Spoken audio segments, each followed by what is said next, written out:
Hi అండి. నమస్తే. Welcome to Anush education channel. ఈరోజైతే మనము ఇంటర్ సెకండ్ ఇయర్‌కి సంబంధించినట్టయితే కొన్ని వీడియోలైతే చేద్దాం. అంటే మనకు సిక్స్త్ నుంచి ఇంటర్ ఫస్ట్ ఇయర్ వరకు కొన్ని పాఠాలకైతే మనము బిట్స్ రూపంలో అయితే తెలియజేశానండి. ఇప్పుడైతే మనము సెకండరీ అంటే ఇంటర్ సెకండ్ ఇయర్‌కు సంబంధించిన బిట్స్ కూడా ఉంటాయి. సో, ఎందుకు inter second year, inter first year అంటున్నానంటే చాలా ఇంపార్టెంట్ అండి. మనకు మీరు గమనించుంటే ఆల్మోస్ట్ పద్యము పాద వరుస క్రమం పెట్టమంటారు కదా! అది ఇంటర్‌లోంచి ఎక్కువ వచ్చే అవకాశాలున్నాయి. అయి ఏంటి కూడా ఆ పద్యాలు ఇంపార్టెంట్ కూడా నేను ఎక్కువ మంది కనుక అడిగితే ఒక వీడియోలో అయితే ఖచ్చితంగా చేస్తానండి. అదేవిధంగా చాలామంది వీడియో చూస్తున్నారు గానీ లైక్ చేయడం లేదండి. సో, ఖచ్చితంగా మీరు లైక్ చేస్తే మీలాగా అవసరం ఉన్న వాళ్ళు ఇంకొంతమందికైతే ఈ వీడియో అయితే వెళుతుందనమాట. సో, లైక్స్ చేస్తూ ఉంటే ఇంకొంతమందికి వెళ్తుంటుంది. అదేవిధంగా చేసే వాళ్ళకి కూడా నాకు కొంచెం ఎంకరేజ్‌మెంట్‌గా ఉంటుందండి. సో, వీడియో చూసి కామెంట్ చేస్తూ ఎంకరేజ్ చేస్తున్న ప్రతి ఒక్కరికి చాలా చాలా థ్యాంక్స్ అండి. ఇప్పుడైతే మనము వీడియోలోకి వెళ్ళిపోదాం. దుష్యంతుడి యొక్క తల్లి పేరును గుర్తించండి. అంటే మనకు దుష్యంతుడి గురించి పాఠంలో ఉంది కదా! సో, దుష్యంతుడు వాళ్ళ గురించి. సో, ఇక్కడ చూడండి దుష్యంతుడి యొక్క తల్లి పేరును గుర్తించండి. రతంతరి, ధన్వంతరి, ఇలాదేవి, మానినీదేవి. సో, దుష్యంతుడి యొక్క తల్లి ఎవరు అంటే రంతంతరి, రతంతరి ఎవరండి? రతంతరి. ఆప్షన్ 1 అనేది మనకు కరెక్ట్ అవుతుందండి. తర్వాత రెండవ ప్రశ్న. జనమేజయుడి యొక్క తండ్రిని గుర్తించండి. జనమేజయుని యొక్క తండ్రిని గుర్తించండి. జనమేజయుని తండ్రి ఎవరంటే పరీక్షితుడనమాట. అంటే మనకు అర్జునుడు కొడుకు ఎవరైతే అభిమన్యుడు ఉంటాడు కదా! ఆ అభిమన్యుడి యొక్క కుమారుడే అనమాట. సో, ఈయన పరీక్షితుడు. ఆ పరీక్షితుని కొడుకు జనమేజయుడు.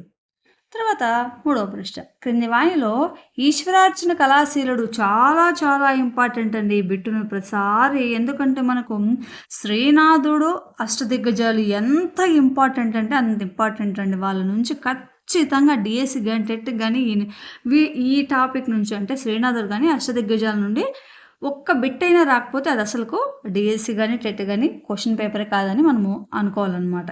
కాబట్టి ఇది చాలా చాలా ఇంపార్టెంట్. ఈ బిట్ మనకు డిఎస్సిలో కూడా 2018 డిఎస్సిలో కూడా అదేవిధంగా ఎల్పీలో పీజీ, టీజీటో సంథింగ్ ఏదో అడిగారండి. ఏదైతే నాకు గుర్తులేదు.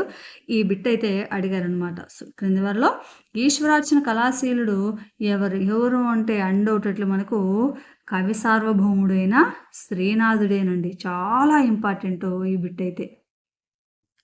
అదేవిధంగా ఇంకొకటేంటంటే శ్రీనాథునిపై పద్యాలన్నింటిపై కూడా పరిశోధన చేసి ఈశ్వరార్చన కళాశీలుడు శ్రీనాథుడు అన్నది ఎవరు అంటే కొర్లపాటి శ్రీరామమూర్తి గారండి. సో, ఆ పేరుతోనే ఆయన వచ్చేసి పరిశోధన అయితే చేయడం జరిగింది. సో, ఇలా కూడా అడిగే అవకాశాలున్నాయి. సో, ఈశ్వరార్చ కళాశీలుడు శ్రీనాథుడు అని అన్నది ఎవరు?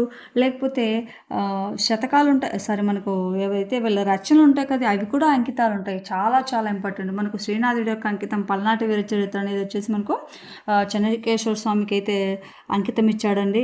అదేవిధంగా మనకు క్రీడాభిరామం ఉంది కదా! సో, దాన్ని కూడా అదేవిధంగా వచ్చేసి మనకు శ్రీనాథుడి రచనలు అనేటివి చాలా చాలా ఎక్కువగా అయితే ఉన్నాయి కదా! మనకు హరవిలాసం వచ్చేసి అవచి తిప్పయ్య గారికైతే ఇచ్చాడు. దీనికి ఏదైతే మనకు హరవిలాసం ఉందో దానికి బసవ పురాణం అనేది మూలమండి. సో, మనకి ఇది టీజీటీ 2018లో అయితే బిట్ అడిగారు. హరవిలాసం యొక్క హరవిలాసానికి మూలం ఏమిటి? సో, ఎందులో నుంచి తీసుకొని శ్రీనాథుడు హరవిలాసాన్ని రచించాడని బిట్ అయితే మనకు టీజీటీ 2018లో అడిగారు. దానికి బసవ పురాణం అనేది కరెక్ట్. ఇంకొకటి అడిగారు. భీమేశ్వర పురాణం ఉంది కదా! సో, భీమేశ్వర పురాణం అంటే యక్షగానం అనే పదం మొదటగా కనిపించిన పురాణం ఏదని కూడా మనల్ని అడిగారు. సో, ఇది టెట్‌లో కూడా అడగడం జరిగింది. ఏమని? యక్షగానం అనే పదము మొదటగా కనిపించే పురాణం ఏమిటి అడిగారు. సో, అదేమిటంటే మనకు భీమేశ్వర పురాణం. ఇలాగ అన్నీ కూడా తెలుసుకోవాలి. అదేవిధంగా మనకు పల్నాటి వీరచిత్రం మనకు ఇది కృతిభర్త, కృతికర్తలు కూడా చాలా చాలా ఇంపార్టెంట్. అంటే కృతికర్త అంటే ఎవరైతే రచన చేసింటారో వాళ్ళని కృతికర్త అంటారు. ఆ ఏ రచన అయితే ఉంటుందో ఆ రచన వేరే వాళ్ళకి అంకితాలు ఇస్తారు కదా! అంటే వేరే వాళ్ళ పేరు మీద ఇస్తారు. వాళ్ళని కృతిభర్తగా అయితే తీసుకోవడం జరుగుతుందండి. ఇది వచ్చేసి మనకు ఈ పల్నాటి వీర చరిత్ర అనేది తెలుగులో తొలి వీరగాథ కావ్యం అనమాట. సో, వీరగాథల గురించి అంటే ఇందులో క్యారెక్టర్స్ వచ్చేసి మనకు అనుగురాజు కానీ, మైలయ్య కానీ, తర్వాత నలగాముడు కానీ, మలిదేవుడు కానీ, నాయకురాలు నాగమ్మ కానీ, తర్వాత మగుమాంచాల బాలచంద్రుడు ముఖ్యంగా. సో, ఇవన్నీ కూడా మనకు పల్నాటి వీర చరిత్రలు అయితే కలవండి. తర్వాత ఇక్కడ ఏంటి పల్నాటి వీర చరిత్ర కృతిభర్తను గుర్తించండి. మడికి సింగన, వీరభద్రారెడ్డి, అవచేతి, పైశెట్టి, మాచర్ల చెన్నకేశవ స్వామి. ఇయన్నీ కూడా అంటే ఈ నలుగురు ఎవరైతే ఉన్నారో ఈ నలుగురు కూడా శ్రీనాథుని యొక్క రచనలో అంకితం తీసుకున్నారండి. సో, ఇందాక మీకు చెప్పినట్టు మనకు మనకు ఈ పల్నాటి వీరచిత యొక్క కృతిభర్త ఎవరంటే మాచర్ల చెన్నకేశ్వర స్వామి. అంటే శ్రీనాథుడికి స్వప్నంలో అంటే కలలో కనబడింటాడు చెన్నకేశ్వర స్వామి. కనిపించి ఆజ్ఞాపించాడనమాట. ఏమని?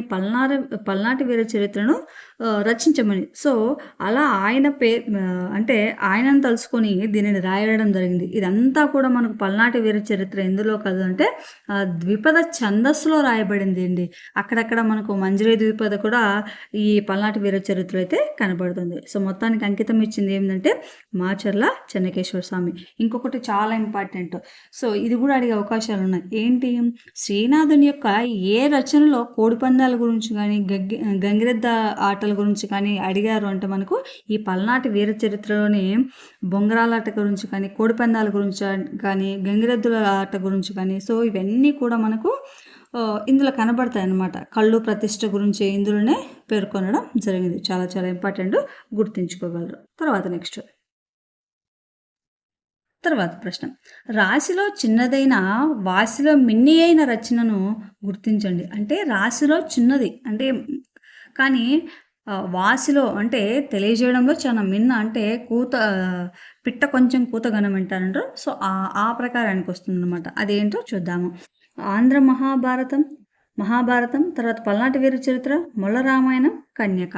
సో మనకి ఇక్కడ కరెక్ట్ వచ్చేసి మొల్ల రామాయణం అనేది కరెక్ట్ అండి. అంటే చిన్నదే అయినా రచన మనకు చాలా మంచిగా అనిపించింది. గొప్ప పొగడ్తలు అయితే తీసుకుందనమాట. ఏది మనకు ఈ మొల్ల రామాయణం అనేది రచించింది ఎవరు? మొల్లగారేనండి. సో మొల్ల అంటే మనకు బొండెమల్లె పువ్వు అని అర్థం. సో తండ్రి ద్వారా శివభక్తిని పొంది మొదట శ్రీకంఠ మల్లేశునికి దయవల్ల కవిత్వం చెప్పిందనమాట ఈమె. ఇది వచ్చేసి అందుకే దీనిని ప్రథమాంధ్ర సంగ్రహం రామాయణంగా పేర్కొనడం అయితే జరుగుతుంది అనమాట మనకు ఈ మొల్ల రామాయణం అనేది. అందులోనూ మొల్లను నెల్లూరు నెరజాన అన్నది ఎవరు అనేది కూడా అడిగే అవకాశాలు అయితే ఉన్నాయండి. సో మొల్లను నెల్లూరు, ఎందుకంటే ఈమె నెల్లూరు ప్రాంతానికి చెందింది కదా, అన్నీ గోపవరానికి చెందిందనమాట. నెల్లూరు జిల్లాలోని గోపవరానికి చెందింది. అదేవిధంగా కడప జిల్లాలోని గోపవరం కూడా అని కొందరైతే అంటారు. సో మొల్లను నెల్లూరు నెరజాన అన్నది ఎవరంటే తెనాలి రామకృష్ణ గారు. సో అదేవిధంగా మనకు ఇప్పుడు ఈ మొల్ల రామాయణం కానీ ఆంధ్ర మహాభారతం కానీ పల్నాటి వీర చరిత్ర కానీ ఈ వీటిల్లో మనకు కొన్ని పద్యాలు అయితే ఇవ్వడం జరిగిందండి. మనకు ఆ పద్యాలను కూడా అడిగే అవకాశాలు ఉంది. పద్యం ఇచ్చేసి ఈ పద్యానికి సంబంధించిన కవి ఎవరు అని అడిగే అవకాశాలు ఉన్నాయి. కాబట్టి మనము ఈ రచనతో పాటు ఈ పద్యాలు కూడా నేర్చుకోవాల్సిన ఆవశ్యకత అయితే మనకు ఎంతైనా ఉందండి. తర్వాత ప్రశ్న చూద్దాం. చుక్కలు తలుపువులుగా నక్కజముగా మేను వెంచి ఎంబరవీధిన్ వెక్కసమై చూపట్టిన నక్కోమలి మధుము నొందిన నాత్మాస్థితిలోను. ఈ పద్యంలో ఉన్న అలంకారాన్ని గుర్తించండి. చూడండి ఇక్కడ మనకు ఎలా ఉంది చూడండి. చుక్కలు తలపువ్వులుగా అంటే చుక్కలు ఎలా ఉన్నాయంటే ఆకాశంలో పువ్వులుగా ఉంటాయా? పువ్వులుగా అంత ఉంటాయా? లేదు కదా. నక్కజముగా మేను వెంచి అంబరవీధిన్. సో అంబరవీధంలో ఇలా మెరిసి. సో ఎలా ఉంది ఒకసారి చూద్దాం. ఉపమాలంకారము, ఉత్ప్రేక్ష, అతిశయోక్తి, స్వభావోక్తి. మనకు ఇక్కడ చూడండి, స్వభావోక్తి అంటే ఏంటి? ఉన్నది ఉన్నట్టుగా లేదు కదా. చుక్కలు పువ్వులుగా ఉన్నాయా? లేదు కదా. కాబట్టి స్వభావోక్తి కాదు. తర్వాత ఉపమాలంకారం, ఇక్కడ పోలికలు అయితే మనకు లేదండి. అంటే అలాగుంది ఇలా అని లేదు. తర్వాత ఉత్ప్రేక్ష అంటే ఊహించి చెప్పడం లేదు. ఎలా ఉందంటే అతిశయోక్తి చేసి చెప్తున్నారు. అంటే దీన్ని ఏం చేస్తుందంటే అతిశయోక్తి అంటే ఎక్కువ చేసి చెప్పడాన్ని మనకి ఏమంటారంటే అతిశయోక్తి అలంకారం అంటారు. సో అలంకారాలు కూడా చాలా చాలా ఇంపార్టెంట్ అండి. కేవలం ఉత్పమలమాల మనకు ఏదైతే అర్థ అలంకారాలు, శబ్దాలంకారాలు 10th టెక్స్ట్ బుక్లో అంటే 6th to 10th క్లాసుల్లో ఉన్న 8th to 10th క్లాస్లో ఉన్న అలంకారాలు కాకుండా అంతకు మించి కూడా కొన్ని అడుగుతున్నారండి. ఆ అలంకారాలంటూ కూడా నేను వీడియో రూపంలో చేశాను. ఖచ్చితంగా చూడండి, మీకు బాగా ఉపయోగపడతాయి. తర్వాత ప్రశ్న, విద్యార్థుల్లో ఆత్మాభిమానాన్ని, చైతన్య స్వభావాన్ని, సమస్యలు ఎదురైనప్పుడు వాటిని ఎదుర్కొనే ధైర్యాన్ని పెంపొందింపు చేయడం ఈ పాఠ్యభాగ ఉద్దేశము. 1 సత్యప్రాశస్త్యము, శాంతికాంక్ష, హనుమత్ సందేశము, కన్యక. కరెక్ట్ ఆన్సర్ వచ్చేసి మనకు ఆప్షన్ డి కన్యక అనేది కరెక్ట్ ఆన్సర్ అవుతుందండి గురజాడ గారి. తర్వాత గురజాడ అప్పారావు గారి నాటకం కానిదేమిటి? ఇక్కడ మనకు ఈ నాటకాలు కానీ వాళ్ళ రచనలు అన్నీ కూడా మనం తెలుసుకుంటూ ఉండాలండి. ఎందుకంటే మనకు వీటి మీద ఎక్కువ ప్రశ్నలు అంటే ఈ రచనలు ఉంటాయి. మన దగ్గర ఇందాక అడిగారు కదా! సో, కాని రచన ఏమిటి? లేకపోతే అదేవిధంగా ఈ రచనలో ఆయన యొక్క నాటకం ఏది? లేకపోతే సారీ ఏమంటారు? మనకు నాటకాలున్నాయి, నవలలున్నాయి, తర్వాత కథానికలున్నాయి, కథలున్నాయి. సో, ఇలా ఉన్నాయి కదా మనకు. వీటిలో అలా కూడా అడిగే అవకాశాలుంది. కాబట్టి మనం కొంచెం జాగ్రత్తగా అయితే చదవాలనమాట. సో, ఇక్కడ మనకు గురజాడ అప్పారావు గారి నాటకం కానిదేమంటే పుష్పలావికలు. ఈ పుష్పలావికలు అనేది మనకు దేవులపల్లి కృష్ణశాస్త్రి గారిదైతే రచన. మనకు అది పుష్పలావికలు బహుకాల దర్శనం అనేది మనకు దేవులపల్లి కృష్ణశాస్త్రి గారిది. తర్వాత ప్రశ్న. కలేకూరి ప్రసాద్ గారి రచనను గుర్తించండి. కలేకూరి ప్రసాద్ గారి యొక్క రచన గుర్తించండి. ఆప్షన్ చూస్తే 1 పిడికెడు ఆత్మగౌరవం కోసం, 2 పొగచూరిన ఆకాశం, 3 రోహిణీ చంద్రగుప్తం, 4 కర్పూర వసంతరాయలు. ఇక్కడ మనకు పిడికెడు ఆత్మగౌరవం కోసం, పొగచూరిన ఆకాశం, రోహిణీ చంద్రగుప్తం, కర్పూర వసంతరాయలు. మనకి ఇందులో కర్పూర వసంతరాయలు అనేది వచ్చేసి మనకు సినార్య గారిది, అదే సి నారాయణ రెడ్డి గారిది. తర్వాత రోహిణీ చంద్రగుప్తం వచ్చేసి మల్లంపల్లి సోమశేఖర్ శర్మ గారిది. అదేవిధంగా పిడికెడు ఆత్మగౌరవం కోసం వచ్చేసి మనకు కలేకూరి ప్రసాద్ గారి యొక్క రచన.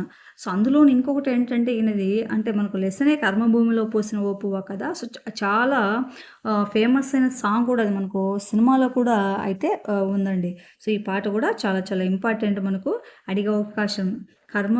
భూమిలో పూసిన ఓ పువ్వ అనే పాట ఏ కవికి సంబంధించిందని అడగచ్చు. అదేవిధంగా ఈయన ఇంకొకటి ఉంది.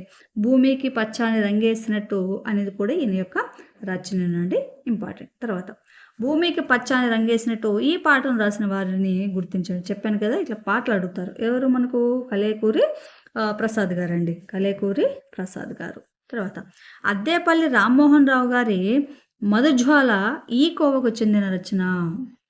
వచన కావ్యం, పద్య కావ్యం, గేయ కావ్యం, పైవేవి కావ్యం. సో, అద్దేపల్లి రామ్మోహన్ గారి యొక్క మధుజ్వాల అనేది వచ్చేసి మనకు పద్య కావ్యానికి సంబంధించినది. ఆప్షన్ 2 పద్య కావ్యానికి సంబంధించింది. తర్వాత 12వ ప్రశ్న. మహాకవి శ్రీశ్రీ మహాప్రస్థానంపై వెలువడిన తొలి విమర్శన గ్రంథం ఏమిటి? ఆప్షన్ చూస్తే శ్రీశ్రీ సాహితీ ప్రస్థానం, 2 శ్రీశ్రీ కవిత్వం మానవీయ దృక్కోణం, తర్వాత శ్రీశ్రీ కవితా ప్రస్థానం, 4 శ్రీశ్రీ సాహిత్యం సూక్ష్మ పరిశీలన. ఇక్కడ మనకు 12వ ప్రశ్నకు శ్రీశ్రీ మహాప్రస్థానంపై వెలువడిన తొలి విమర్శనా గ్రంథం ఏదంటే శ్రీశ్రీ కవితా ప్రస్థానము అనేది కరెక్ట్ ఆన్సర్ అండి. తర్వాత ప్రశ్న. దేశమాత పత్రికను నిర్వహిస్తున్న వారిని గుర్తించండి. దేశమాత పత్రికను నిర్వహిస్తున్న వారిని గుర్తించండి. ఆప్షన్ చూస్తే మల్లంపల్లి సోమశేఖర్ శర్మ, స్ఫూర్తిశ్రీ, రాళ్లపల్లి అనంతకృష్ణ శర్మ, డి చిలకమర్తి లక్ష్మీ నరసింహం గారు. మనకి ఇక్కడ కరెక్ట్ ఆన్సర్ వచ్చేసి దేశమాతను ఎవరు? లక్ష్మీ నరసింహం గారు, చిలకమర్తి లక్ష్మీ నరసింహం గారు అనేది కరెక్ట్ ఆన్సర్ అవుతుందండి. తర్వాత ప్రశ్న. జట్టిమల్లు అనే పదాన్ని తన రచనలో ప్రయోగించిన వారిని గుర్తించండి. జట్టిమల్లు అనే పదాన్ని తన రచనలో ప్రయోగించిన వారిని గుర్తించండి. ఆప్షన్ చూస్తే నన్నయ్య, శ్రీనాథుడు, తిక్కన, ఆత్కూరి మొల్ల. మన కరెక్ట్ ఆన్సర్ వచ్చేసి తిక్కన గారేనండి. తన యొక్క రచనలో జట్టిమల్లు అనే పదాన్ని అయితే ఉపయోగించడం జరిగింది. తర్వాత ప్రశ్న. క్రింది వారిలో సరైన జంటను గుర్తించండి.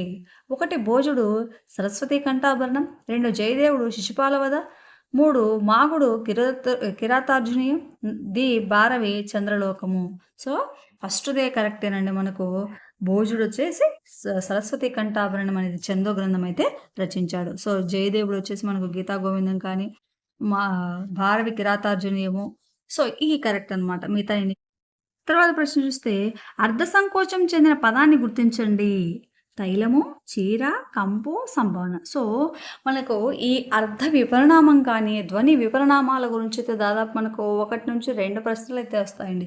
ఎందుకంటే మనకు ఇది మెథడాలజీలో ఉంది. ఈ అర్థ సంకోచాలు వీటి గురించి అంటే అర్థ విపరిణామం గురించి, ధ్వని విపరిణామం గురించి. అదేవిధంగా కంటెంట్‌లో గూడా ఉంది. 2 రకాలు ఉంది కాబట్టి ఖచ్చితంగా మనకు 1-2 ప్రశ్నలైతే మనకు వచ్చే అవకాశాలైతే ఉన్నాయండి. సో, అర్థం సంకోచము అంటే పూర్వంలో ఎక్కువ అర్థముండి అంటే పూర్వార్థము ఎక్కువుండి, ఇప్పుడు వచ్చేసి అర్థము కుంచించుకుపోవడం అంటే తక్కువ ఆహ్, అర్థం రావడం అనమాట. సో, దాని ఆప్షన్ చూద్దాం. తైలము, చీర, కంపు, సంభావన. మనకేంటి తైలము అంటే అప్పట్లో తైలము అంటే ఏంటి? కేవలం నువ్వుల నూనె. కానీ ఇప్పుడు ఇవి ఎక్కువ అర్థాలొచ్చాయి. తైలము అంటే కేవలం ఏదైనా గూడా తైలం అనేదొస్తుంది. తర్వాత కంపు అంటే అప్పుడు మంచి వాసన. ఇప్పుడు బ్యాడ్ స్మెల్, దుర్వాసన అట్లా. అదేవిధంగా సంభావన అంటే అప్పుడు పండితులకిచ్చేది. కానీ చూడండి అర్థ సంకోచం అంటే ఒక పదానికే ఉండిపోవడం అన్నట్టు. ఒక అర్థమే రావడం. అదేంటంటే చీర. అప్పట్లో చీర అంటే స్త్రీ, పురుష భేదం లేకోకుండా కట్టుకునే ప్రతి వస్త్రాన్ని కూడా చీర అనేవారు. సో, శ్రీరామచంద్రుడు నారు చీర కట్టారని ఎలా అంటారో అంటే అప్పట్లో చీర అనేది ఎవరైనా కట్టొచ్చు. కానీ ఇప్పుడు చీర లేదా కోక అనేది కేవలం స్త్రీలకు మాత్రమే పరిమితార్థం అయిపోయిందనమాట. దాన్ని అర్ధ సంకోచము అని అంటారు. కాబట్టి ఈ అర్ధ విపరిణామం కానీ ధ్వని ఉత్పత్తులు కానీ ధ్వనిలోని మార్పుల గురించి నేను ఒక వీడియో అయితే సెపరేట్ చేశానండి. ఖచ్చితంగా చూడండి. డిస్క్రిప్షన్‌లో ఇస్తాను. తర్వాత కేంద్ర సాహిత్య అకాడమీ అవార్డు పొందిన సినారె గారి యొక్క రచన ఏమిటి? అదేవిధంగా మనకు ముగ్గురే జ్ఞానపీఠ అవార్డులు కూడా తీసుకున్నారండి. అది కూడా నేను చేశాను. ఖచ్చితంగా అడిగే అవకాశం ఉంది. ఇక చూద్దాం. కేంద్ర సాహిత్య అకాడమీ అవార్డు పొందిన సినారె రచన 'విశ్వంబర', 'కర్పూర వసంతరాయలు', 'మంటలో మానవుడు', 'నాగార్జున సాగరం'. ఈ 4 కూడా మనకు సినారె గారి యొక్క సి. నారాయణ రెడ్డి గారి యొక్క రచనలండి. సో, ఇందులో మనకు కేంద్ర సాహిత్య అకాడమీ అవార్డు వచ్చింది ఏదంటే 'మంటలో మానవుడు'. మనకు 'విశ్వంబర' అనేది వచ్చేసి జ్ఞానపీఠ అవార్డు అయితే రావడం జరిగిందండి. తర్వాత తెలుగు సాహిత్యంలో 2వ జ్ఞానపీఠ అవార్డు పొందిన 'విశ్వంబర' ఈ కోవకు చెందింది. చెప్పాను కదా! జ్ఞానపీఠ అవార్డు మనకు ముగ్గురికి వచ్చిందనమాట. ఎవరు? రావూరి భరద్వాజు, సినారె గారు, విశ్వనాథ సత్యనారాయణ గారు విషవృక్షంకు రామాయణ కల్పవృక్షానికి. ఇక్కడ చూస్తే తెలుగు సాహిత్యంలో 2వ జ్ఞానపీఠ అవార్డు పొందిన 'విశ్వంబర' ఈ కోవకు చెందినది. ఒకటి పద్యకావ్యం, వచన కావ్యం, గేయకావ్యం, పైవేవి కావు. ఏంటి అంటే మనకు వచన కావ్యానికి సంబంధించిందేనండి మనకు 'విశ్వంబర' అనే రచన. తర్వాత కావ్యములు వ్రాయుటకు మొదటి ఫలములేమిటి? కావ్యములు వ్రాయుటకు మొదటి ఫలములేమిటి? ఆనందముపదేశం, కీర్తి ద్రవ్యము, వైరాగ్యం నీతి, పైవన్నీ సరైనవే. మన కరెక్ట్ ఆన్సర్ వచ్చేసి కీర్తి మరియు ద్రవ్యము అనేటి ఇంపార్టెంట్ అండి. తర్వాత కాళిదాసు రఘువంశంను ఆంధ్రీకరించిన వారు ఎవరు? అంటే సంస్కృతంలో కాళిదాసు ఉన్నాడు కదా! ఆయన యొక్క రఘువంశాన్ని మనకు తెలుగులోకి ఆంధ్రీకరించిన వారు ఎవరు? మల్లంపల్లి సోమశేఖర శర్మ, అద్దేపల్లి రామ్మోహన్ రావు, త్రిపురనేని మధుసూదన్ రావు, డి. రాళ్లపల్లి అనంతకృష్ణ శర్మ గారు. ఎవరు అంటే మనకు అనంతపల్లి కృష్ణ శర్మ గారేనండి. కాళిదాసు సంస్కృతంలో రాసిన రఘువంశాన్ని తెలుగులోకి ఆంధ్రీకరించడం జరిగింది. తర్వాత రావూరి భరద్వాజు గారి 'పాకుడురాళ్ళు' నవలకు ఏ గౌరవం దక్కింది? చెప్పాను కదా! రావూరి భరద్వాజు గారి యొక్క రచన 'పాకుడురాళ్ళకి' ఏమొచ్చిందంటే మనకు జ్ఞానపీఠ అవార్డు అయితే వచ్చిందండి. మనకు తెలుగులో ముగ్గురికి వచ్చిందనమాట. ఎవరు? ఫస్ట్ వచ్చేసి మనకు విశ్వనాథ సత్యనారాయణ గారికి రచన వచ్చేసి మనకు రామాయణం కల్పవృక్షము, రెండవది విశ్వంబర మనకు సినారె గారికి, మూడవది వచ్చేసి మనకు రావూరి భరద్వాజ గారి యొక్క పాకుడురాళ్ళ. తర్వాత ప్రశ్న, రావూరి భరద్వాజ గారి కోడలు కాని వారిని గుర్తించండి. కోడలు కాని వారిని: పద్మావతి, ఇందిర, సుశీల, సుభద్ర. మన కరెక్ట్ ఆన్సర్ వచ్చేసి ఆప్షన్ ఏ పద్మావతి గారే కాదండి. తర్వాత త్రిపురనేని మధుసూదన్ రావు సాహిత్య సర్వస్వం అనేది ఇన్ని సంపుటాలుగా వెలువడింది. సో, ఎన్ని సంపుటాలుగా అయితే వెలువడిందంటే మనకు దాదాపు 3 సంపుటాలుగా అయితే వెలువడడం జరిగిందనమాట. త్రిపురనేని మధుసూదన్ రావు గారి యొక్క సాహిత్య సర్వస్వం అనే దానికి. తర్వాత ప్రశ్న, భరతఖండంబు చక్కని పాడియావు అనే పద్యాన్ని చిలకమర్తి ఈ ఉద్యమ ప్రచార సభలో జరిగింది. ఇలాంటివి చాలా ఇంపార్టెంట్. చెప్పాను కదా మనకు భరతఖండంబు చక్కని పాడియావు, ఇది మనకు ఆ ఏదైతే ఈ యొక్క రచనలో మనకు ఇంటర్ సెకండ్ ఇయర్‌లో ఉన్న దాంట్లో పద్య రూపంలో ఉందండి. సో, ఇలాంటి వాక్యాలిచ్చి ఎవరు రాశారు? ఏ సందర్భం రాశారనేది మనకు అదేవిధంగా పద్యాలిచ్చి ఎందులో కలవు వరుస క్రమం గూడా అడుగుతూ ఉన్నారండి ఇంటర్ నుంచి తీసుకొచ్చి. కాబట్టి కొంచెం జాగ్రత్తుండాలి మనము. చూడండి భరతఖండము చక్కని పాడావు అని చిలకమర్తి గారు ఏ ఉద్యమ ప్రచార సభలో అన్నారంటే, వందే మాతరం ఉద్యమంలో అయితే ఈయన అన్నారనమాట. తర్వాత క్రింది వానిలో సరికాని జంటను గుర్తించండి. అమరావతి నామవాచకము, మీరు సర్వనామము, మంచి విశేషణము, ఎక్కడ అనేది క్రియ. ఇక్కడేంటి సరికాని జంట. అమరావతి అంటే ఏంటి? అదొక నామవాచకము కదా! తర్వాత సర్వనామము అంటే పేరుకు బదులుగా వాడేది. ఇప్పుడు మీరు అంటే ఏంటి? అతని పేరు తెలియకపోయినా సో, మీరు అన్నారంటే అది సర్వనామం కిందకొస్తుంది. అదే విధంగా వచ్చేసి మనకు మంచి అనేది విశేషణము కదా! తర్వాత క్రియ ఎక్కడ అనేది క్రియ కాదు. కాబట్టి ఇక్కడ ఆప్షన్ డి అనేది మనకు కరెక్ట్ ఆన్సర్ అనమాట. జంట. సరైన జంట కానిది. తర్వాత ప్రశ్నలు. క్రింది వానిలో సరైన జంటను గుర్తించండి. సరైన జంటను గుర్తించాలి. క్రింద, మీద అనే పదాలు అవ్యయాలు. కూడా, నుండి అనే పదాలు విశేషాలు. లింగ వచన విభక్తులు లేని అవ్యయాలు. తర్వాత స్త్రీ పురుష భేదం ఉండేవి అవ్యయాలు. మనకి ఇక్కడ కరెక్ట్ ఆన్సర్ వచ్చేసి క్రింద, మీద అనే పదాలు అవ్యయాలు.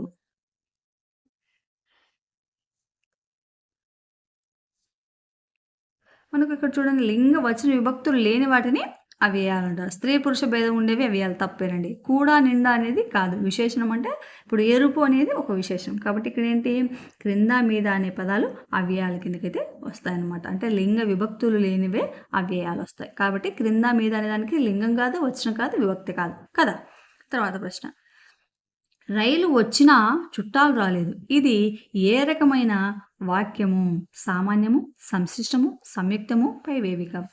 రైలు వచ్చినా చుట్టాలు రాలేదు. అంటే ఒక అసామాన్యము, మిగతాటి సామాన్య పదము ఒక సమాపక క్రియ, ఒకటి అసమాపక క్రియ ఉంటది. ఏమవుతుందంటే మనకు సంశ్లిష్ట వాక్యం అవుతుంది. సామాన్య వాక్యం అంటే రైలు వచ్చింది. అది సామాన్య వాక్యం. తర్వాత రైలు వచ్చినా చుట్టాలు రాలేదంటే మనకు సంశ్లిష్ట వాక్యము అవుతుందన్నమాట. తర్వాత పాపాలరావు అవినీతిపరుడు కానీ నీతి గురించి మాట్లాడతాడు. ఇది ఏ రకమైన వాక్యం అవుతుంది? సామాన్యం, సంశిష్టం, సంయుక్తము, పైవేవి కావు. ఇక్కడ చూడండి పాపాలరావు అవినీతిపరుడు కానీ నీతి గురించి కానీ అట్లా మనకేమొస్తుందంటే సంయుక్త వాక్యం అనేది వస్తుందండి. తర్వాత రెండు లేదా అంతకంటే రెండు అసమాపక క్రియలు, ఒక సమాపక క్రియ ఉంటే అది మనకు సంశ్లిష్టము, ఒక అసమాపక క్రియ, ఒక సమాపక క్రియ ఉంటుంది మనకు సంయుక్త వాక్యం అయితే అవుతుందండి. సో ఈ పారిభాషిక పదాల గురించి కూడా నేను ఒక వీడియో చేశాను ఆల్రెడీ, ఒకసారి మీరు గమనించగలరు. ఎవరికైతే ఇంకా కొంచెం దాని మీద డెప్త్గా మీకు తెలియాలనుకుంటే ఒకసారి మన యూట్యూబ్ ఛానల్లోకి వెళ్ళి ప్లేలిస్ట్లో ఉన్నాయి, చూడగలరు. తర్వాత గురువు ఈ ఆకారంలో ఉంటుంది. ఇది మనకు 2018 డిఎస్సిలో వచ్చేదండి. గురువు ఈ ఆకారంలో ఉంటుంది. ఏ ఆకారం అంటే అర్ధచంద్రాకారంలో అయితే మనకు ఉంటుందన్నమాట. ఏ ఆకారంలో అంటే అర్ధచంద్రాకారం. తర్వాత ప్రశ్న. సీస పద్యంలోని గణాలను సగానికి కుదిస్తే వచ్చే పద్యం ఏమిటి? ఇది చాలా చాలా ఇంపార్టెంట్ అండి మనకు. అంటే ఈ ఛందస్సు లక్షణాల గురించి కానీ ఛందస్సులో మనకి విన్నాయి కదా. సో ఆట వెళ్ళదంటే సీస పద్యం సూత్రాలలాగా ఉంటాయి కదా. సో ఇవన్నీ చాలా చాలా ఇంపార్టెంట్. అదేవిధంగా కుదిస్తే ఏమవుతుంది, 4 గణాలు తగ్గిస్తే ఏముంటుంది, ఈ గణాలు ఎందులో వస్తాయి. సో ఇది ఛందస్సు గురించి కేవలం మనం అనుకుంటాము ఏదైనా వృత్తజాతి పద్యాలు, కంద పద్యాలు, ఈ ఆట వెళ్ళి ఇవి అయిపోతే అయిపోతుంది లేండి. అలా కాదండి. సో వీటిని చాలా డీప్గా అయితే అడుగుతారు. అది ఏ విధంగా ప్రశ్నలు అడుగుతారు అనేది కూడా నేను ఛందస్సు ఆల్రెడీ చేశానండి. ఇంకా కొంచెం డీప్గా కావాలంటే వీడియో అయితే మళ్ళీ చేస్తాను. ఇక్కడ చూడండి సీస పద్యంలోని గణాలు సగానికి కుదిరిస్తే వచ్చే పద్యం ఏదంటే మనకు ద్విపద అనేది వస్తుందండి. తర్వాత మా అమ్మ భూదేవిలా గొప్ప సహనవంతురాలు. ఈ వాక్యంలో ఉన్న సమాన ధర్మం ఏమిటి? అమ్మ భూదేవి సహనవంతురాలు లా. సో ఇక్కడ ఏమన్నారు? మా అమ్మ భూదేవిలా గొప్ప సహనవంతురాలు. ఇక్కడ సమాన ధర్మం ఏంటంటే ఇదివరకు ఆపాదించేది ఏమిటంటే మనకు సహనవంతురాలు అనేది కరెక్ట్ అండి. తర్వాత ప్రశ్న. నిడుద పెన్నేరి వేని జడలుగా సవరించి మలిన జీర్ణాంబరం బోలియగట్టి. ఈ వాక్యంలో ఉన్న అలంకారాన్ని గుర్తించండి. అర్ధాంతరన్యాసం, అతిశయోక్తి, శుభావోక్తి, రూపక. చూడండి, నిడుద పెన్నేరి వేయిన జడులగా సవరించి. ఇక్కడ పెన్నేరి అనేది జడులుగా సవరించి ఎంత బాగా చెప్పారు కదా! అంటే అక్కడ ఏంది? స్వభావోక్తి అంటే దాని గుణాన్ని తెలియజేస్తున్నారండి. కాబట్టి మనకు అది స్వభావోక్తి అలంకారం కిందకైతే వస్తుందండి. తర్వాత ప్రశ్న. సంక్షిప్తీకరణకు సంబంధించిన సరికాని అంశాన్ని గుర్తించండి. సంక్షిప్తీకరణకు సంబంధించిన అంశాన్ని మనం ఇక్కడ గుర్తించాలన్నమాట. వ్యర్థ పదాలను, పునరుక్తులను తొలగించాలి. అలంకారిక పదాలను, కొటేషన్ ఉపయోగించాలి. వాస్తవ సమాచారాన్ని మాత్రమే రాయాలి. విద్యార్థి తన సొంత భావాలను ఒప్పించడం చేయరాదు. ఇక్కడ చూడండి, సంక్షిప్తీకరణకు సంబంధించిన సరికాని అంశం ఏంటి? సరికాని అంశం ఏదంటే ఇక్కడ చూడండి, అలంకారిక పదాలను కొటేషన్‌లో ఉపయోగించాలి. అది కాదండి. వ్యర్థ పదాలను, పునరుక్తులను తొలగించాలి. అంటే ఇక్కడ సంక్షిప్తీకరణ అంటే ఎలాబరేట్‌గా అంటే ఎక్కువ ఉన్న అంశాన్ని కొంచెం తక్కువ చేసి రాయాలి. అంటే అప్పుడు కొటేషన్‌లో ఎన్ని రాస్తే ఏమవుతుంది? ఆ అంశం అనేది పెద్దదవుతుంది. కుదించి రాయాలన్నప్పుడు సమాచారాన్ని మరింతగా అంటే దాంట్లో అనవసరం దాన్ని తొలగించి ఉండాలి. అదే విధంగా వాస్తవ సమాచారం మాత్రమే ఉండాలి. అంతే కదా! అంటే ఎక్కువ సమాచారాన్ని మనము ఇవ్వకూడదు. అక్కడ సంక్షిప్తీకరణ అంటే పెద్ద అంశాన్ని కుదించి చిన్నదిగా రాయడం. అదేవిధంగా విద్యార్థి తన సొంత భావనను చొప్పించడం చేయరాదు. అంతే కదా! చొప్పించి మనకు అనవసరమైనటనేది ఏస్తే పెద్దది ఎలాబరేట్ అవుతుంది. కాబట్టి ఇక్కడ మనకేంటంటే సరికాని అంశం ఏంటంటే అలంకారిక పదాలను కొటేషన్‌లో ఉపయోగించాలనేది మనకు తప్పు. తర్వాత ప్రశ్న. క్రింది వారిలో విదేశీ యాత్రికుడు కాని వారిని గుర్తించండి. విదేశీ యాత్రికుడు కాని వారిని. Megasthenes, Marco Polo, Paes, Columbus.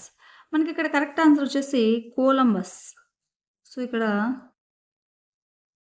Megasthenes, Marco Polo, Paes, Columbus. ఇక్కడ నలుగురు కూడా మనకు విదేశీయులేనండి. ఇక్కడైతే ప్రశ్న కొంచెం తప్పుగా ఇవ్వబడింది. తర్వాత శ్రీశ్రీ గారి అభ్యుదయ భావాలు ఈ రచనలో కనిపిస్తాయి. ప్రభవ, ఖడ్గసృష్టి, మహాప్రస్థానం, చరమరాత్రి. మనకు కరెక్ట్ ఆన్సర్ వచ్చేసి ప్రస్థానంలో శ్రీశ్రీ గారి అభ్యుదయాలు అయితే బాగా కనబడతాయి అన్నమాట. మహాప్రస్థానం అనే గొప్ప రచన ఇది శ్రీశ్రీ గారి దాంట్లో. తర్వాత మృత్యుదూతలు పాత్రలుగా ఉన్న నాటికను గుర్తించండి. మృత్యుదూతలు పాత్రలుగా ఉన్న నాటికను గుర్తించండి. గవేషణ, తెరిచిన కళ్ళు, తర్వాత ఆశ ఖరీదు ఇవన్నీ సరైనవి. ఇక్కడ కరెక్ట్ ఆన్సర్ వచ్చేసి మృత్యుదూతలు ఎందులో ఉంటాయంటే గవేషణ అంటే వెతకటములో అయితే ఉంటుందన్నమాట. అది ఆత్మ గురించి ఎందుకు. తర్వాత క్రింది వారిలో మనసు కవిని గుర్తించండి. మనసు కవి, మన సుకవి. ఇలా కూడా మనకు శ్లేషాలంకారం అయితే వస్తుందన్నమాట దీని మీద. ఇక్కడ రావూరు భరద్వాజు, శ్రీశ్రీ, రాళ్లపల్లి అనంతకృష్ణ శర్మ, ఆచార్య ఆత్రేయ గారు. అన్డౌటెడ్లీ మనకి ఎవరంటే మనసు కవి అని వచ్చేసి ఆచార్య ఆత్రేయ గారిని అయితే పిలవడం జరుగుతుంది. తర్వాత ఆచార్య ఆత్రేయ గారి నాటకం కానిదేమిటి? మా భూమి, ఎన్జిఓ, పరివర్తన, కప్పలు. ఇక్కడ మనకు కరెక్ట్ ఆన్సర్ వచ్చేసి మా భూమి అనేది ఈయన రచనలు కాదు, కానీ ఎన్జిఓ, పరివర్తన, కప్పలు అనే 3 కూడా మనకు ఆత్రేయ గారి యొక్క రచనలేనండి. తర్వాత ప్రసిద్ధ తెలుగు నాటికలు అనే సంపుటంలో చోటు సంపాదించిన గోరాశాస్త్రి గారి నాటకం ఏమిటి? ఆనంద నిలయము, సెలవుల్లో దూరతీరాలు, ఆశ ఖరీదు పైవన్నీ సరైనవే. కరెక్ట్ ఆన్సర్ వచ్చేసి ఆశ ఖరీదు అనే రచన అయితే ప్రసిద్ధ తెలుగు నాటకాలకి అనే సంపుటాల్లో చోటు చేసుకుందనమాట. ఆశ ఖరీదు తర్వాత ఆశ ఖరీదు నాటకంలోని పాత్ర కానిదేమిటి? సత్యం, సుదర్శనం, మృత్యుదూత, పైవన్నీ. కరెక్ట్ ఆన్సర్ వచ్చేసి పైవన్నీ కూడా మనకు కరెక్టేనండి. తర్వాత ప్రశ్న. ఆశ ఖరీదు నాటకంలో ఉద్యోగం చేసే స్త్రీ పాత్రను గుర్తించండి. ఇందిర, ఆనందలక్ష్మి, కృష్ణవేణి, సుభద్ర. మనకు కరెక్ట్ ఆన్సర్ వచ్చేసి ఆప్షన్ సి కృష్ణవేణి అనేది కరెక్టేనండి. తర్వాత ప్రశ్న. క్రింది వానిలో సరైన జంటను గుర్తించండి. న్యాయమూర్తి, ఆశ ఖరీదు అంటే ఇందులో పాత్రలు అనమాట. సత్యం, తెరిచిన కళ్ళు, కృష్ణమూర్తి, గవేషణ, పైవన్నీ సరైనవే. మన కరెక్ట్ ఆన్సర్ వచ్చేసి సత్యం, తెరిచిన కళ్ళులోని. ఇక్కడ సరి అయిన జంటను గుర్తించండి అంటే సత్యం అనేది తెరిచిన కళ్ళలోని. తర్వాత యతికి గల పేర్లను తెలియజేయండి. యతికి గల పేర్లను తెలియజేయండి. వళి, నిరతి, వడి, విశ్రాంతి. మన కరెక్ట్ ఆన్సర్ వచ్చేసి నిరతి అనేది కరెక్ట్ ఆన్సర్ అండి. యతికి గల పేర్లు ఏమిటంటే యతి ప్రాసలు ఉన్నాయి కదా, యతిని మనము నిరతి అని కూడా పిలవడం జరుగుతుంది. తర్వాత చతురాత్మత్ర గణాలు చతుర్మాత్ర చతుర్మాత్ర అంటే 4 గణాలు మాత్రమే ఉండే పద్యం ఏమిటి అంటే కేవలం 4 గణాలే ఉంటాయి గదా! అవి ఏవైనా కూడా. సో, చతురాత్మక గణాలు ఏవంటే కందము, సీసము, ఆటవెలది, తేటగీతి. కరెక్ట్ ఆన్సర్ వచ్చేసి కంద పద్యంలో అయితే ఉంటాయన్నమాట. తర్వాత ఉపజాతి పద్యాల్లో ఇది ఉండదు. యతిమైత్రి, ప్రాసనియమం, ప్రాసయతి పైవన్నీ కూడా కరెక్టే. ఏముండదంటే మనకు ఉపజాతి పద్యాలు ఎప్పుడు కూడా ప్రాసనియమం ఉండదండి. ప్రాసనియమం అయితే ఉండదు. తర్వాత నా జీవిత యాత్ర అనే పాఠ్యభాగ రచయితను గుర్తించండి. నా జీవిత యాత్ర అనే పాఠ్యభాగ రచయితను గుర్తించండి. రావూరి భరద్వాజ్ గారు, అద్దేపల్లి రామ్మోహన్ రావు గారు, రాళ్లపల్లి అనంతకృష్ణ శర్మ గారు, కలేకూరి ప్రసాద్ గారు. కరెక్ట్ ఆన్సర్ వచ్చేసి రావూరి భరద్వాజ గారి యొక్క రచన నా జీవిత యాత్ర. తర్వాత తోకల భాస్కరరావు గారి కలం పేరేమిటి? కలం పేర్లు కూడా మనకు చాలా చాలా ఇంపార్టెంట్ అండి. కలం పేర్లు కానీ, బిరుదులు కానీ మనకు 100% మనకు ఖచ్చితంగా వచ్చే అవకాశం ఉంది. మనకు కలం పేర్లు, బిరుదులు మాత్రమే మనము వీడియో కూడా చేయడం జరిగింది మన ఛానల్‌లో, ఒకసారి గమనించగలరు. మనకిక్కడ ఆప్షన్స్ వచ్చేసి మలయశ్రీ, శాంతిశ్రీ, ఉషశ్రీ, స్ఫూర్తిశ్రీ. కరెక్ట్ ఆన్సర్ వచ్చేసి స్ఫూర్తిశ్రీ అనేది మనకు కరెక్ట్ ఆన్సర్ అండి. తోకల భాస్కరరావు గారి కలం పేరు. తర్వాత ప్రశ్న, తెలుగులో మొట్టమొదటి కథానిక ఏమిటి? సో ఇది కూడా మనం టెట్లో ఎన్నిసార్లు అడిగారండి. మొదటి కథానికి కానీ, నవల గురించి కానీ, రచనలు వీటి గురించి చాలా బాగా అడిగారండి. మీరు గుర్తుంచుకోగలరు. సో మొట్టమొదటి కథానిక ఏదంటే మనకు దిద్దుబాటు అనేది మనకు కరెక్ట్ అండి. ఏంటి? గురజాడ అప్పారావు గారి యొక్క దిద్దుబాటు. తర్వాత ప్రశ్న, తెలుగు కథతో పాటు పుట్టిన కవి ఎవరు? తెలుగు కథతో పాటు పుట్టిన కవి ఎవరు? శ్రీరంగం శ్రీనివాసరావు గారు, గురజాడ అప్పారావు, రాళ్లపల్లి అనంతకృష్ణ శర్మ, పై వారంతా కూడా. కరెక్ట్ ఆన్సర్ వచ్చేసి శ్రీరంగం శ్రీనివాసరావు గారు తెలుగు కథతో పాటు పుట్టిన కవి. తర్వాత కొప్పోలు గ్రామ కరణం ఈ ఆటలో నైపుణ్యం కలిగి ఉన్నాడు. కొప్పోలు గ్రామ కరణం ఈ ఆటలో నైపుణ్యం కలిగి ఉన్నాడు. చుడుగుడాట, బొంగరాలాట, పులిజూదము, చదరంగం. ఇది మనకు పల్నాటి వీర చరిత్రలో అయితే ఉందన్నమాట. శ్రీనాథుడి యొక్క ఇందాక చెప్పాను కదా నేను, పల్నాటి చరిత్రతో పాటు అందులో ఏమేమి ఆటలు ఉన్నాయి, వీటి గురించి ఆట ఎందులో మనకు అంటే ఏ రచనలో తెలియజేశారని అడుగుతారన్నారు కదా. సో ఇప్పుడు ఇదేనమాట. ఎందులో అంటే చదరంగంలో అయితే ఉన్నాడనమాట. కొప్పోలు గ్రామకరణం ఏ ఆటలో నైపుణ్యం కలిగి ఉన్నాడంటే చదరంగం అనే ఆటలు అయితే ఉన్నాడండి. సో ఇవి ఇక్కడికి మనకైతే ఒక 50 ప్రశ్నలు ఇంటర్ సెకండ్ ఇయర్కి సంబంధించి. వీడియో నచ్చితే ఖచ్చితంగా లైక్ చేసి, షేర్ చేసి, సబ్స్క్రైబ్ చేయండి. మన ఛానల్లో మరిన్ని వీడియోస్ అయితే ఉన్నాయి, తప్పక చూడండి. ఖచ్చితంగా ఒక లైక్ అయితే చేయండి. థ్యాంక్ యూ అండి. Thank you for watching videos.